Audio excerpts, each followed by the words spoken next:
best idea, environmental idea I ever had by far was Captain Planet. We dealt with every subject. We even had 2 episodes on overpopulation. We had them on warfare. Mostly they were environmental, and we really simplified those. Most of y'all have seen it.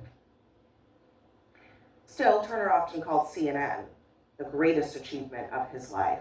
And today, at CNN's world headquarters in Atlanta, messages of thanks and tribute left by the staff now cover those famous 3-letter, simple but powerful thank you for the vision that changed how the world sees the news.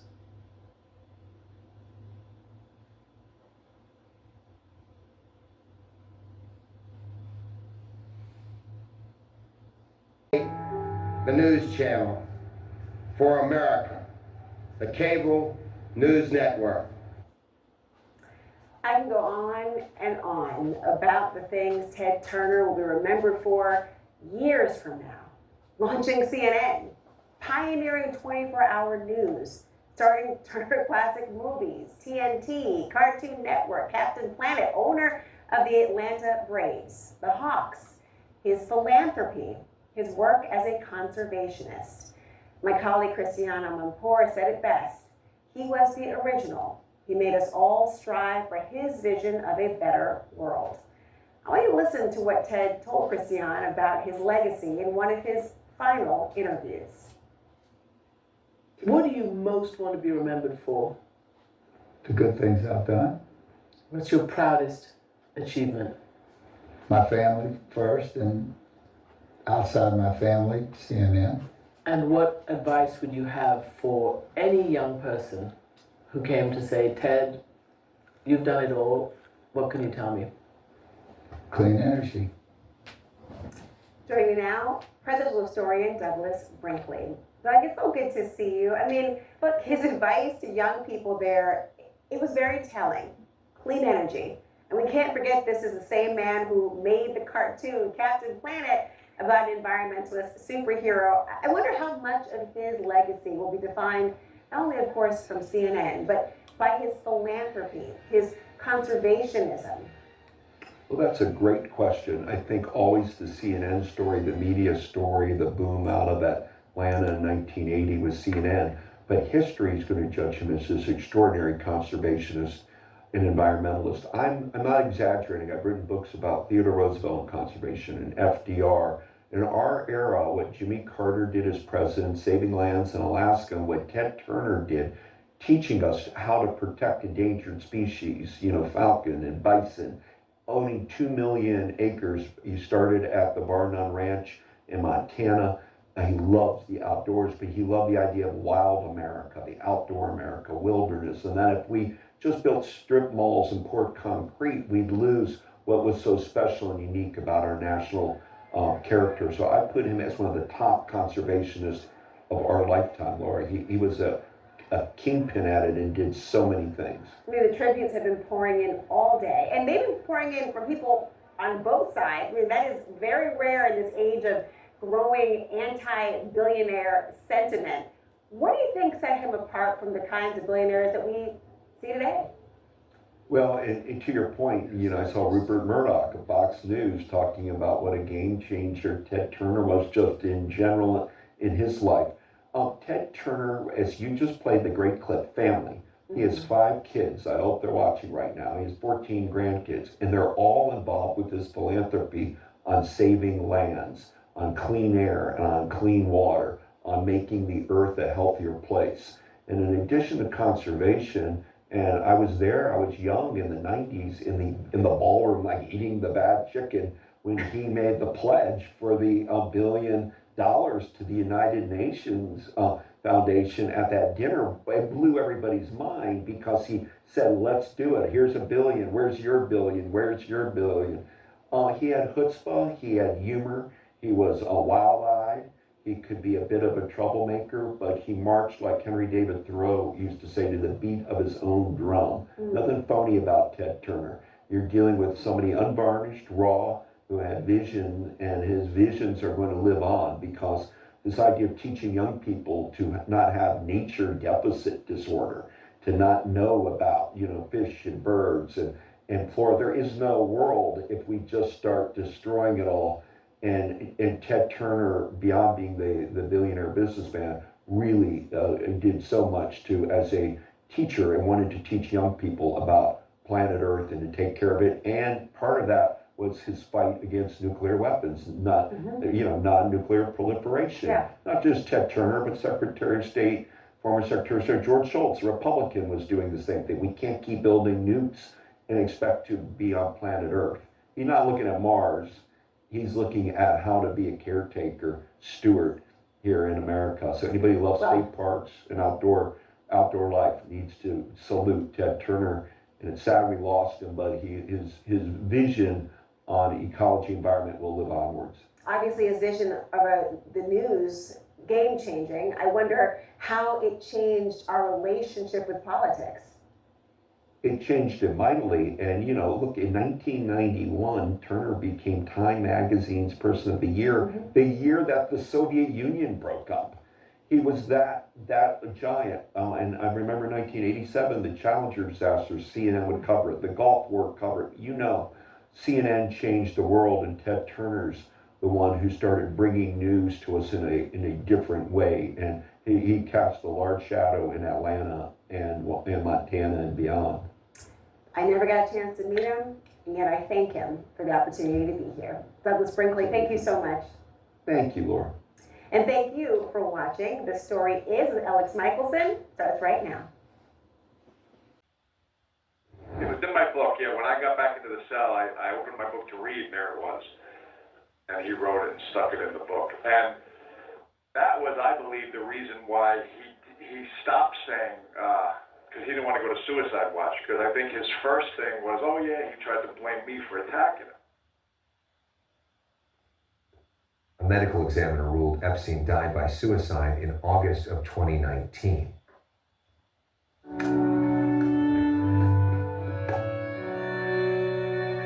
I dedicate the news channel for America, the cable news network. That is Ted Turner, nearly 46 years ago, announcing the launch of this very network, CNN. The visionary media mogul and philanthropist passed away Wednesday at the age of 87. His business acumen extended far beyond CNN. He owned the Atlanta Braves and the Atlanta Hawks. He founded a slew of cable channels, TNT, Headline News, Turner Classic Movies, the Cartoon Network, and more. And he met with world leaders like Russia's President Vladimir Putin and Cuba's Fidel Castro. Turner wanted to eliminate nuclear weapons and co-founded the Nuclear Threat Initiative in 2001. And he donated $1 billion to support United Nations causes. I wish God had made us just a little bit smarter, but smart enough to where we didn't go to war with each other and practice cruelty on each other. If we were nice to each other, that's the kind of world that I envision and the world that I've been working for. Ted Turner was also a bison rancher, founder of the Goodwill Games, and a competitive yachtsman. CNN's Omar Jimenez has more on Turner's passion for sports. You won the America's Cup. Well, won the World Series. Were you a natural at it? No, I was Sailing? not a natural. You had to learn it. I had worked very hard. It took me a number of years to become a champion. Ted Turner may have been as well known in sports as he was in media. In 1977, he skippered the yacht Courageous to victory in the America's Cup sailing race. And he was inducted into the America's Cup Hall of Fame in 1993. He was described as the last true amateur to win the Cup. Before winning America's Cup, Turner bought the fledgling Atlanta Braves baseball team in 1976. 2 decades later, in 1995, under Turner, the Braves won their first World Series. Welcome everyone. The stadium, built for the 1996 Olympic Games in Atlanta, would be renamed Turner Field. This is going to be a big hit, New York, and this is going to be a big hit, 2001. Turner launched the Goodwill Games in 1986 as an alternative to the boycott-plagued Olympics. Turner also owned the Atlanta Hawks, Atlanta Thrashers, and World Championship Wrestling. The Hawks retired a jersey in honor of the 24 years Turner owned the team. if you work hard at a sport that you like, I did like it, and you have success at it, it gives you a feeling of accomplishment, a rush when you're out there and you come through, you know, when you triumph. Let's talk more about Ted Turner's impact on sports with Dominique Wilkins, the Vice President of Basketball and Special Advisor to the CEO of the Atlanta Hawks. Dominique Wilkins, welcome to The Story Is. Oh, thanks for having me, man. Appreciate it. And of course, it's fitting that you are joining us from Atlanta. How did Ted Turner change your life in particular? Well, you know, when I came to Georgia, of course, I went to the University of Georgia. So right before I came out of college, is one of the teams I always wanted to play for was the Atlanta Hawks. Had no idea that I would have that opportunity. I remember Mike Guerin Sr., who was the president of the team at that time, and Hank Aaron went to Ted and said, hey, if you can get this kid in a trade, Dominique Wilkins, you got to get him by any means necessary. And Ted is the one that made the move to get me out of Utah to Atlanta. And that was the start of changing my life. Because if you know anything about Ted Turner in those days, he was the pioneer of cable sports, CNN, all these things that people, the luxuries they have today, that spears from Ted Turner, because he was the first one to do it. The Hawks were the first team that was on television every night. And more importantly, he was a friend. He was a very close friend. I mean, what was he like in person? What was he like as a friend? He was nuts. He was nuts, man. I remember, again, man, when he used to come in the locker room, he was one of those owners that never involved, man. He just loved to be around the team. And I remember him coming in our locker rooms, and he would just sit on the floor and just listen in on the meetings. And he would say a few words, and then he would leave, man. He was a great owner to play for. I tell you, one of the best owners, we had with that organization up till this point that we got our new ownership. But that ownership was great.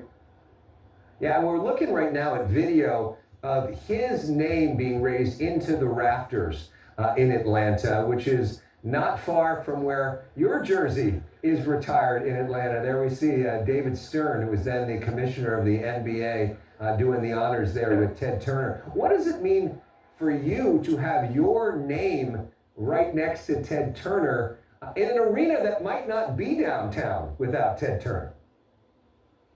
You're absolutely right. And I look at it like this. Ted and I, even though he was the elder statesman, I kind of felt like we grew together in this city and really creating a personality here as far as basketball. And I think that was the start of Ted and myself coming together, in Atlanta, those times where we put together some great teams, great games, and really we put on a great show there. And he was the architect to all of that. So, he's going to be missed, man. I tell you, he was just a wonderful guy to play for, and he became a wonderful friend of mine over time. And I'll tell you a quick story.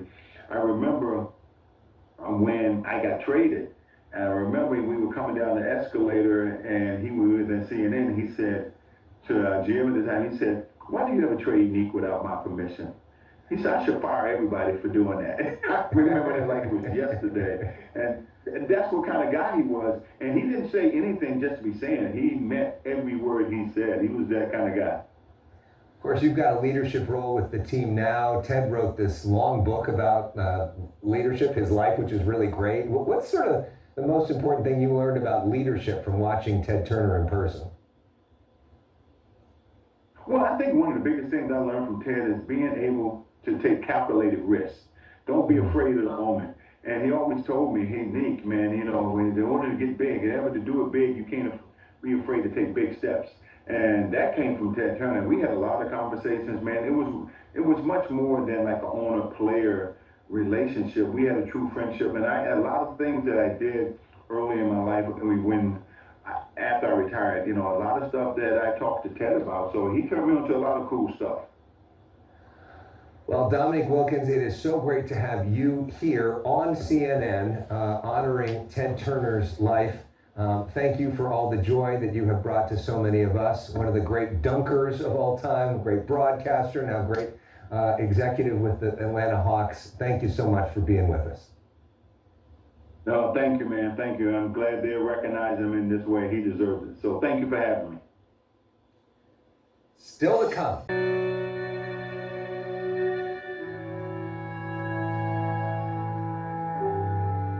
The story is Remembering Ted Turner, the legendary and outspoken media maverick who revolutionized television news when he founded this network, CNN. He passed away today at the age of 87 after a long battle with Lewy body dementia. But the billionaire businessman will be remembered for so much more than just this network. He was an international salesman, statesman, philanthropist, a conservationist, a sports enthusiast.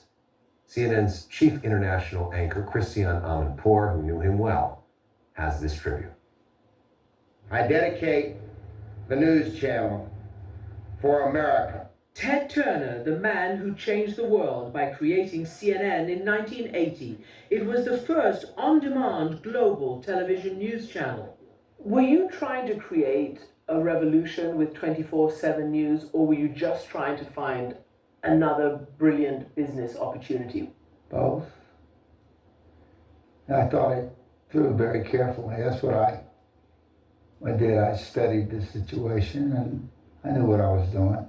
At least I felt like I knew what I was doing. And it turned out that I did. But Ted Turner's accomplishments have an even wider reach than the global network he built, a lifetime of work that put him ahead of the curve with every chance he took. Ted Turner. A true Renaissance man, Ted Turner defied labels.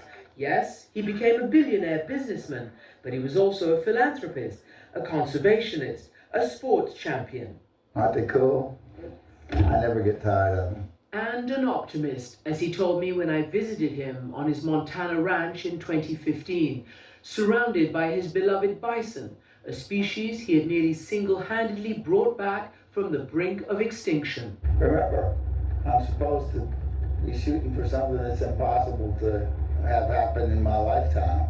And he had the Midas touch every time he dreamed the impossible dream. In 1997, he donated $1 billion to help support the United Nations by creating the United Nations Foundation. It was a jaw-dropping gift that stunned the world, but like many of Turner's endeavors, it made perfect sense to him. As of December 31st, I was worth $2.2 billion. And I looked at it that morning real quick because I don't have a lot of time to look at my own statement, and I was up to 3.2 because the stock went up so much during the year. So I made it in 9 months. I'm only giving up 9 months earnings. It's not that big a deal. I'm no poorer than I was not 9 months ago, and the world is a lot better off. Turner sold CNN to Time Warner in 1996 and stayed on as vice chairman. By 2000, his fortune and his influence at CNN were waning after the disastrous Time Warner merger with AOL. But still, he pursued his causes. He avidly fought for the eradication of nuclear weapons. In 2001, he co-founded the Nuclear Threat Initiative, an organization that has worked to corral loose nukes and aims to reduce the weapons of mass destruction in the world. The only thing that we can do is have total nuclear disarmament. Either we all have nuclear weapons or we all don't have them. And I'm in real favor of not having them. We should get rid of all of them. We don't want to destroy the world. He was a man who pushed boundaries. He met with dictators like Fidel Castro. He founded the Goodwill Games, which helped to ease tensions between the US and the Soviet Union at the height of the Cold War. The skies over Baghdad have been illuminated. He insisted CNN must be behind enemy lines in Baghdad to report that side of the first Gulf War, cementing the network as the global leader in breaking news. Before spearheading the media revolution, Ted Turner was a champion sailor, winning the prestigious America's Cup. Later, he bought his adopted hometown baseball team, the Atlanta Braves, and its basketball team, the Atlanta Hawks. A career that wasn't linear but radiated in so many different directions, a one-of-a-kind. And when I asked him to look back on his achievements, some were sentimental, and others, in true Ted Turner fashion, were about changing the world. What do you most want to be remembered for? The good things I've done. What's your proudest achievement? My family first, and Outside my family, CNN. And what advice would you have for any young person who came to say, Ted, you've done it all. What can you tell me? Clean energy. A cautionary and profitable piece of advice to any government or anyone from a true visionary. What a life. Christiane Amanpour, thanks for that great look back. As a longtime Atlanta Brave, baseball legend Dale Murphy knew Ted Turner well.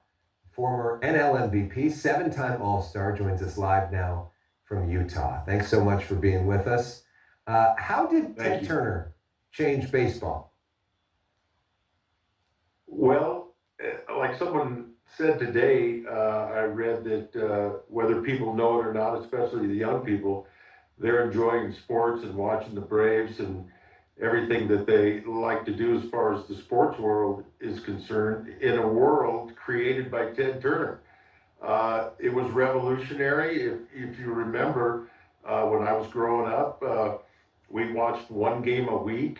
It was a national broadcast with announcers that didn't really know the teams, but would come on and we'd see a national broadcast. Ted bought the Braves and decided to put them on for 140, 150 games wherever you had cable or a satellite dish, even in the metro Atlanta area, no blackouts. And what he created as a result of that was a couple generations, and it's still going. Oh my Of God! not I only remember Atlanta that. Braves fans, I but also loved baseball it. fans. So he single day. revolutionized broadcast Atlanta sports, Braves. and we're all beneficiaries of that. And to be able to be with the Braves in those early Sometimes the days, Cubs I remember were I was White in San Sox Francisco walking on along Fisherman's Wharf, and someone came up to me and said, "Hey, Murph, big fan." And I said, "Great, where are you from?" They said, "Oh, I'm from Anchorage, Alaska." This is the closest we could get to watch the Braves, but we watch every game up in Anchorage. And I'll tell you, it happens everywhere I go, every state. There's a great phrase that's been coined, these are TBS kids. And they grew up watching the Braves and TBS, and there's fans all over, not only the world, but also, especially the United States. I mean, it was a remarkable time, and it was amazing. Well, as you think about it now, the entire economics of baseball and basketball and football is really TV deals, TV rights deals. Because that's what pays everybody's salaries. It's not really the tickets people going to the games. It's also these regional sports networks that cover them on different cable networks, and all of that is why the tickets are so high, the salaries are so high, all of that, and that all kind of comes from Ted Turner, which is extraordinary, and it is why sports is the most popular thing on TV by a mile. So what was Ted Turner like as a man? What was he like in the clubhouse? Well, a little unpredictable, but you knew when he was in the clubhouse. That's for sure. I remember I was struggling one year, and I was in the middle of the slump, and he walked into the clubhouse and said, "Hey, Murph, don't worry about this slump you're in." I mean, he didn't say it to me, he said it to the whole team. "Don't worry about this slump you're in, Murph. Hundreds of thousands of dollars in our next negotiation." And I was like, "Whatever, Ted." One memorable experience in typical Ted fashion, my agent said, "Murph, we're gonna go negotiate. This is your first big contract. We're gonna go negotiate with Ted instead of the typical way, which is with the general manager." I said, "I don't think I like this idea, but okay." We went in there. He laid down on the couch, put his hands behind his head, and was looking up at the ceiling. And said, "Okay, Murph, hit me with the bad news." And we made a case for the contract. All I remember was he stood up and yelled at us, basically said, "What? You got to be kidding!" And as he was walking out of his office and slamming his door shut, he said, "That'll never happen." And he walked out. So I looked at my agent and I said, "I told you this was a bad idea." And he said, "That's just Ted being Ted. He's negotiating." And he knew I would crumble. in a situation like that. But, you know, Nancy and I are he took care of us players. I have no complaints. He wanted to win. He paid us top dollar. He was very competitive. We learned about his intensity from his experience in the America's Cup races. He was a great skipper, determined, and you know, it just took the rest of us a while to catch up to what he was thinking. Thinking. Yeah, and if you had to, in one sentence, say Ted Turner's legacy, what do you think it is? Changed the world in ways that a normal person can just dream about. Not only in sports, but as we've heard today, in philanthropy, environmentalism, peace, tried to get rid of nuclear weapons, saw the world as a community, not just our local communities. That's more than one word, but it takes a lot of words to There's a lot of describe hyphens Ted. and semicolons in that sentence, Yeah, but yeah. you need that after this life well lived. Dale Murphy, thank you so much for sharing your Thank you perspective. very much. Great to talk with you. Now let's bring into the conversation Sarah Fisher, CNN media analyst and Axios media correspondent as well. Sarah, great to have you here in Los Angeles. Let's talk about the way you changed the world in terms of broadcasting now. Yeah. It all started with the Turner Broadcasting System, which in itself, even before he started CNN, was pretty revolutionary. Yes, and actually, let me take you back even before that. He bought a local station in Atlanta. He renamed it Watch This Channel Grow, right? That's a symbol of how aspirational he was. And he took that local channel, and he was the first to use satellite to make it nationally syndicated on cable. From there, he was able to build the Turner Broadcasting System and behemoth that we now know today, which has, of course, the TBS network, as well as CNN, eventually Cartoon Network, eventually Turner Classic Movies. Yeah, TNT. Yes. And so what he did was he was the first person to say, you know what? We can broadcast something locally to the entire country. And that changed the world. And it changed sports, as we heard in a huge way as well. Absolutely. But of course, the thing he said that he was proudest of, other than his family, was this network. Yes. The cable news network. Yes. And people thought CNN. it was crazy. Yeah, at talk the about time. the idea behind it and the start of CNN. You know, the broadcasters owned national news. And at the time, he had this wacky idea. Cable news could go 24/7 in terms of live programming. Nobody had ever thought to do something like that with news. So he comes out in 1980, he creates CNN, and in some ways it was the perfect timing because he was the first person to really get some of the biggest global events broadcast to the American public 24/7. You think about the Gulf War, think about the Iran hostage crisis. I think many years later, even in 2001 with what happened in 9/11, you know, we had other cable nets at the time, MS and Fox, but they were younger. They weren't as established covering these types of big stories. So Ted put CNN on the map so that there was a network there to give the American people this news and access. And that's amazing. Yeah, and really changed so many things. And you mentioned Fox. The head of Fox actually put out a statement, Rupert Murdoch. Yes, he did. And he wrote, Ted Turner's vision for 24-hour cable news transformed the media industry and gave viewers everywhere a front row seat to witness history unfold. His impact as a trailblazer has left an indelible mark on our cultural landscape. He was a great American and friend. Pretty glowing statement from the man who runs the Fox News channel, because there is no Fox News channel without CNN. And let's talk about that, how cable news itself has changed the country, the way we talk, some for the better, some for the worse, but definitely changed our politics and the way we communicate in a huge way. What was revolutionary about bringing news in that way to cable is that cable is not regulated the same way that broadcast is. And so you were able to be edgier. You could say different things. You could be more selective about your advertisers. That empowered these networks to take more of a political stance. That's why you have partisan cable networks in a way that you couldn't with national broadcast networks. Now, of course, we know how that changed politics. It brought debates to the forefront. It brought pundits to the forefront. We didn't have that same type of pundit landscape in the broadcast. Because you didn't have the room, right? If you're doing Correct. a 22-minute evening broadcast, you don't have the room to have a real debate. But if you're on 24 hours a day, you've got more time to fill and more space to explore issues. Yes, it also brought local politics national. Because when you think about it, if you're a local congressman, you aren't going to get a spot on NBC News at night or on the Today Show or Good Morning America in the morning. You were too small for that. But you could, from the Capitol Hill Rotunda, get on a cable network. And when you started to build a national profile, then you could start to raise money nationally. He really started to change politics because he nationalized local politics in a way we've never seen before.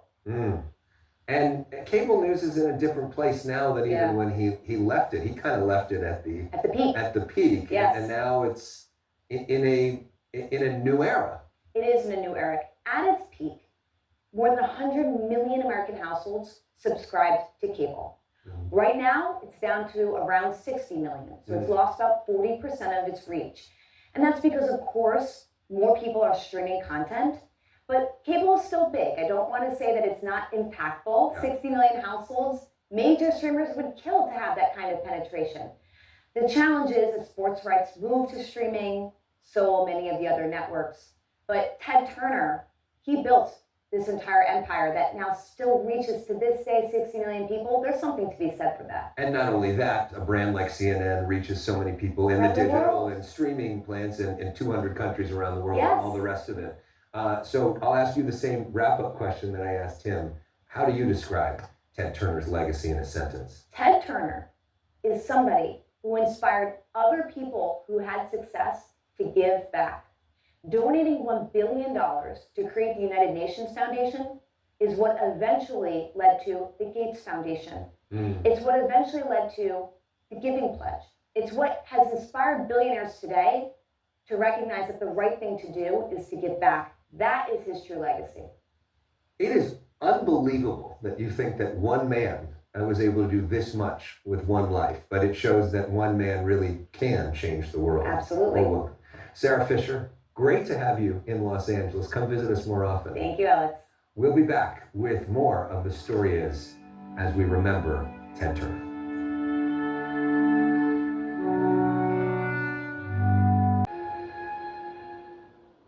CNN employees are remembering the life and legacy of Ted Turner. CNN employees left notes on the famed red letters at CNN's headquarters in Atlanta. That is where Turner launched this 24-hour news network on June 1st, 1980. Several of our anchors and reporters look back on how Ted Turner changed their lives forever. At one point, Ted Turner said to me, we have an opening, we want you to be our Pentagon correspondent. And I said, Pentagon correspondent? I said, I'm not really an expert on the Pentagon or the military, but he said, you're a great journalist, you're breaking stories, you can go to the Pentagon, you can go to Toledo, you can go to Timbuktu, you'll break news. That's what we want at CNN. We want you to go to the Pentagon and break news. That was my first day at the Pentagon, May 8th, 1990. And I thought it was going to be a relatively slow beat because the Cold War was winding down. The U.S. was closing a lot of military bases all over the country. I thought it would be a slow beat, but a few months later, Saddam Hussein invades Kuwait. Operation Desert Shield becomes Operation Desert Storm, and then everybody on Earth is watching CNN and watching me report from the Pentagon, military affairs correspondent. And it changed my life, obviously. I remember it was my first time to the United States, and I'd obviously done a lot of research about CNN, and I got Ted's vision, and it was like, this is who I want to work for, this is where I want to be. And I walked into the Omni Hotel in the CNN Center on the evening of Friday, the 26th of January, 1990, and you know who is sitting with his family having his dinner in the restaurant? That was Ted Turner. I didn't really see him again. I was hired by the chief engineer the next day and back to London before I could turn around. And I don't think I saw Ted for 10 years or more than that. That was because we were going to the ends of the earth all the time to get the news. I met my wife because of Ted Turner. We were on the road together, working for CNN, going into Baghdad during the war.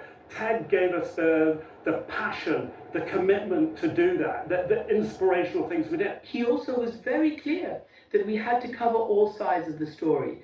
We could not just cover it from one perspective. In fact, he banned the word foreign news or foreign correspondent at one point. He called us international.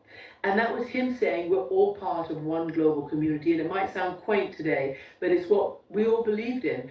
And he told us that we had to be the eyes and ears of people out in the world. We needed to be able to go out into the world and report back with real facts, with real eyewitness, with real, images and storytelling to make people understand the very complex and often dangerous world, often uplifting world that they lived in and their part in it.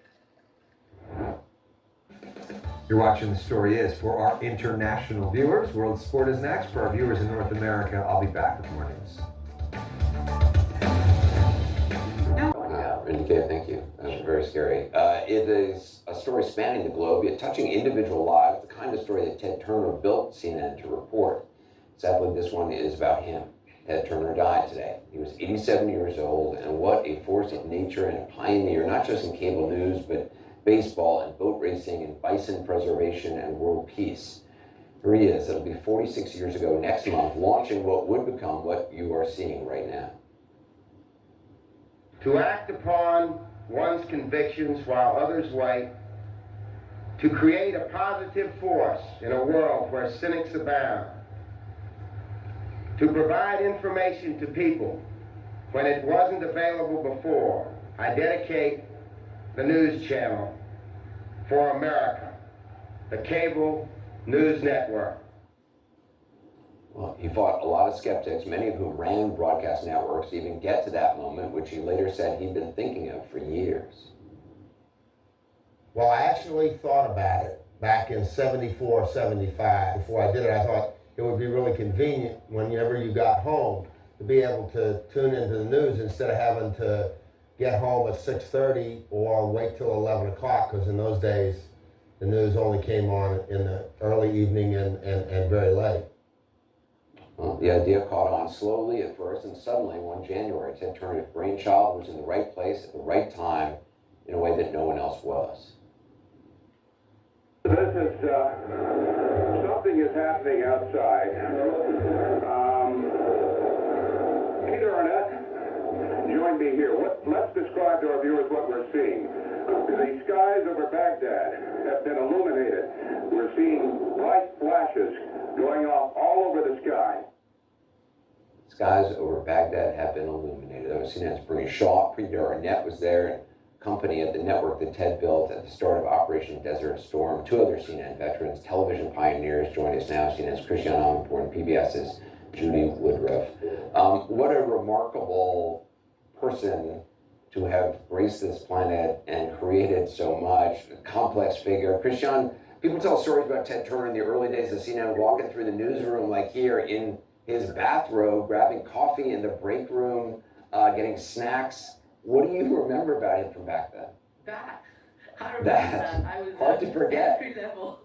An entry-level desk assistant, and he would come down really, really early, or whenever it was. I was on an overnight shift or an early morning shift, and it was like the parting of the Red Sea. We'd all just sort of stand back and let the great man walk forward, and thinking, what is he doing in his pajamas and his bathrobe?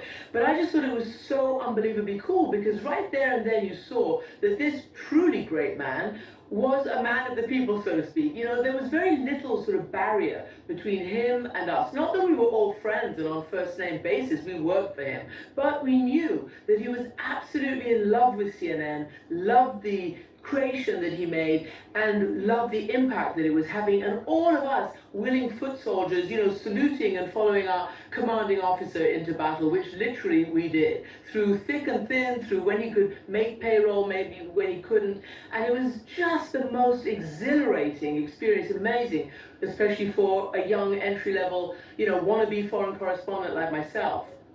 But he created a place that an entry-level desk assistant could become a foreign correspondent, and one of the greatest that has ever been, where if you were at a broadcast network, that would never have happened back then in that time in this way. Judy, you had such a great story about meeting with Ted Turner in Atlanta before taking the job at CNN. You asked him how he felt about women journalists. Would you mind sharing that? Oh, I'd be happy to. I've told this story many times. But what happened was that Tom Johnson, who was then the head of CNN, had approached me about leaving PBS, where I was, to come to work as an anchor in Washington for CNN. And he and I had conversations that went on for months. And finally we agreed, except he said, you know, we really have to have the final conversation with Ted, who's on board, but you need to go talk to him. So I'm in his office, I walk in, and one of the very first questions I asked him was, what do you think about, I need to know, how do you feel about women in journalism? Do you take women seriously? And he looked at me, put his hands on his hips, and he said, are you serious? I'm married to Jane Fonda. and that, I have to say, that shut it down. Christian, I mean, it was remarkable watching you cover the first Gulf War from the Middle East. Obviously, it had not been done in that way before CNN, the idea of a 24-hour news with reporters on the ground inside Baghdad. CNN was able to operate when others, their satellites were shut, I mean, their systems were shut down. Yeah, well, look, CNN, people forget that he created CNN, as you pointed out, with that fantastic video clip about why he did it in 1980, 46 years ago. Then he went international in 1985 and essentially helped break down the barriers of information around the world in so many nations which only had state-controlled media in the dictatorships and authoritarian countries. If they could get a satellite downlink, and many people did surreptitiously, they could see different parts of the world and different information that they were getting force-fed by their own states. So when it came to the first Gulf War, CNN was overseas. No other TV network had the capacity to be broadcast all over the world like that and in real time. It was startup before startup. It was VOD, video on demand, before there was such a thing. I mean, he was so ahead of his time. But even the so-called enemy camp watched and understood, and the halls of power in almost every country in the world had CNN. So when it came time to that particular moment, CNN's amazing group of pioneers like producer Robert Wiener, and there was Nick Robertson, who was an engineer then, and Easton Jordan and Tom Johnson, all those people, and Ted Turner, basically said that we have the technology, we can do it. And Ted said, and this is crucial for today, we must cover all sides of the story. We must be across those front lines, even if the president and chief of, the chairman of the Joint Chiefs is telling us that's enemy territory and your people might get killed in the war, we will stay, because only volunteers. And we did, and that launched CNN into the global stratosphere. Before that, CNN was purely American, and this made it a global behemoth. He also, I mean, Judy, he revolutionized not just news and journalism, but what television could be. Where do you think that kind of determination, that vision for the future came from? That's a hard question to answer, Anderson. We know very well now the story of his growing up. His father was a successful businessman in advertising in Atlanta, but he took his own life. And that had to have had a profound effect on Ted. There were times in his life when he battled depression, but I think he dealt with so much. I mean, Christian was closer to him than I was, but from my sense of him, he was someone who dealt with whatever came along by just dealing with it. He would say what was on his mind, and I have to share with you a story. After he had lost CNN, and it was Time Warner and AOL, I was at an event in New York, and I was walking with Richard Parsons, who was then the head of Time Warner, overseeing CNN, and there were a lot of, frankly, people were being laid off. A lot of them. Ted was very unhappy about this. I had seen him, he was across the stairway, and he yelled over to me and to Dick. He said, "Hey, Judy, have they fired you yet?" He was so... he would say what was on his mind, and he knew that Dick Parsons was standing there listening. Yeah, Judy Woodruff, Christian before. It's great talking to you guys. Thank you so much, and remembering this remarkable, remarkable man. Really appreciate it. We'll be right back.